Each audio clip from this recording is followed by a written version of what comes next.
Unifique e faça do Brasil um reino feliz, separado de Portugal. Independência ou morte! Independência ou morte!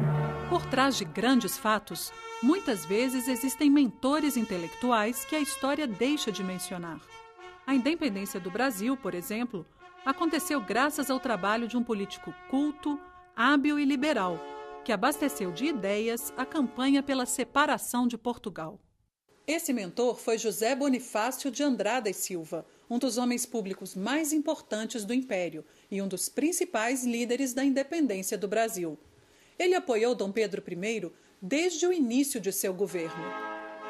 Ele nasceu em 1763, na cidade de Santos, e aos 20 anos de idade foi estudar em Portugal. Formou-se em Direito, Filosofia e Mineralogia pela Universidade de Coimbra. Só retornou ao Brasil 36 anos depois, com o objetivo de descansar e de fugir da vida pública. Mas não conseguiu realizar sua vontade.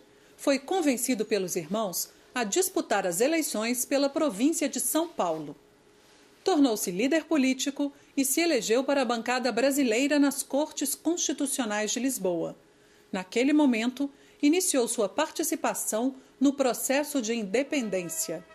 Tornou-se ainda grão-mestre da Loja do Grande Oriente da Maçonaria e foi destituído por não ceder à pressão dos levantes pela independência.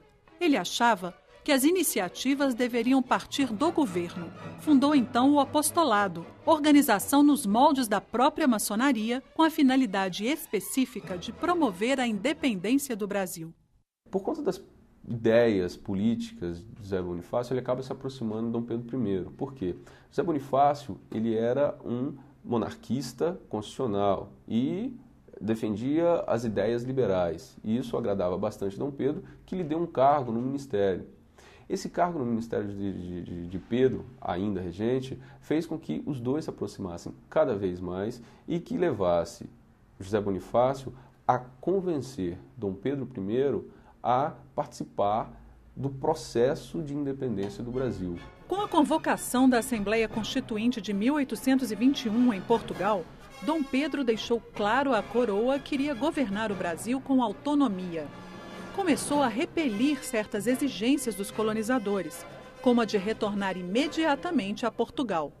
E aí que desponta a figura de José Bonifácio. Ele, como participante da Junta de São Paulo em relação às cortes portuguesas, ele consegue coordenar os deputados paulistas e faz com que esses deputados paulistas entrem em acordo com outros deputados de outras províncias brasileiras e passem então a visualizar a possibilidade de tornar o Brasil independente. Os brasileiros passaram então a demonstrar apoio ao regente para que ele ficasse no reino e assim pudesse desenvolver o projeto de autonomia e de independência do Brasil. Bonifácio escreveu uma carta dura a Dom Pedro, determinante para sua decisão de separar o Brasil de Portugal. Nela, o patrono alertou que a revolução já estava armada e que, caso o príncipe partisse do país, iria ocorrer um banho de sangue.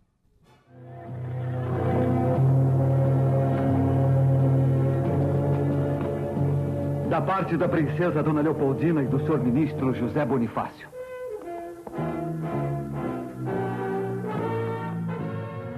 De Portugal, nada mais temos a esperar, senão escravidão e horrores.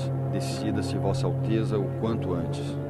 O desligamento de Portugal manteve a ordem e a unidade nacional, assim como o patrono idealizou. Ele queria um Brasil moderno e civilizado. Por isso, sugeriu o fim gradual da escravidão, a civilização dos índios, além de uma reforma agrária. Propôs também o povoamento do sertão brasileiro e a construção de uma capital no interior do país. Já velho, Bonifácio atendeu ao pedido do amigo e imperador para ser tutor de Dom Pedro II. Morreu em 1838, antes de atingir seu objetivo, a tranquilidade que buscara quando veio de Portugal. Por todo o seu trabalho no processo de independência, José Bonifácio é considerado um dos construtores do Brasil.